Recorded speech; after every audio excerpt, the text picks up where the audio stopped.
A ONU fez uma manifestação, o chefe da ONU, o porta-voz das Nações Unidas, dizendo que está gravemente preocupado com o número de vítimas no Rio de Janeiro. De 27 organizações não governamentais, muitas delas conhecidas internacionalmente, como Sou da Paz, etc., fizeram um documento muito duro contra essa operação patrocinada pelo governo do estado do Rio de Janeiro. E também várias outras manifestações e uma repercussão mundial questionando o alto número, a alta letalidade dessa operação, mais de 120 mortos. E aí eu pergunto como é que o senhor avalia essas manifestações internacionais que extrapolam o que o senhor disse que são questões ideológicas, porque não dá para dizer que o porta-voz da ONU tem um posicionamento ideológico. Dá para dizer com certeza que todos os 120 mortos nessa operação estavam atirando contra os policiais, que todos os 120 mortos eram da facção? Como identificá-los como sendo da facção? Porque é muita gente e as manifestações de críticas a essa operação não se restringem, não estão circunscritas a um campo ideológico. Eu gostaria muito que o senhor, depois, não precisa ser agora, com calma, paciência, desse uma olhada nas normas da ONU de engajamento para forças de paz, que eles chamam de forças de imposição da paz. A ONU, quando ela está em missão de paz, ela não está fazendo manutenção da paz, ela está impondo a paz. Então, a resolução da ONU permite que militares da ONU, armados, matem guerrilheiros armados que coloquem em risco as equipes da ONU. Então, se nós importássemos para o Rio de Janeiro as regras da ONU, eu ia gostar muito, mas muito mesmo. Por favor, depois faça uma leitura sobre as normas de engajamento da ONU aplicadas em forças de paz de todo mundo, tá? Porque a ONU considera justamente essa ação do Rio de Janeiro como conflito armado não internacional. Então toda a nossa discussão gira em torno disso.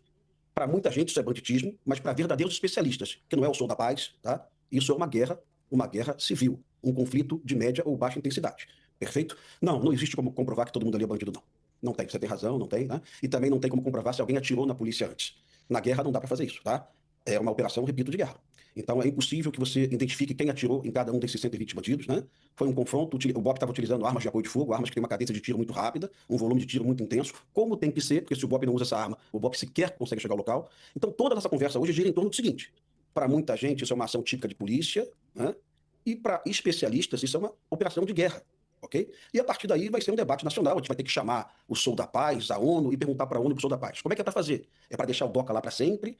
Não é para tirar a barricada, não? Não devemos retirar aqueles 200 fuzis do território? Porque se a sociedade entender que não é para fazer isso, é só comunicar isso claramente. Vamos deixar esse território na mão deles. E dane-se 4 milhões de cariocas que vivem oprimidos pelo tráfico. Porque muito dessas ONGs aí, Sou da Paz, aí, não conhecem a realidade das comunidades do Rio de Janeiro. Você não imagina a quantidade de morador que está sendo solidário à operação. Você não consegue imaginar.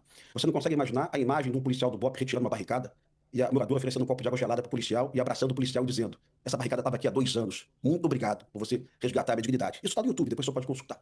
Então a avaliação dessas pessoas do Sou da Paz, eu acho que é uma avaliação bem distante do que é a realidade de um morador que vive oprimido, que paga taxa para o Mando Vermelho, que paga R$ 50 a mais do botijão de gás, que tem que passar por uma barricada, que não tem direito a receber o SAMU em casa, que não tem direito à limpeza urbana.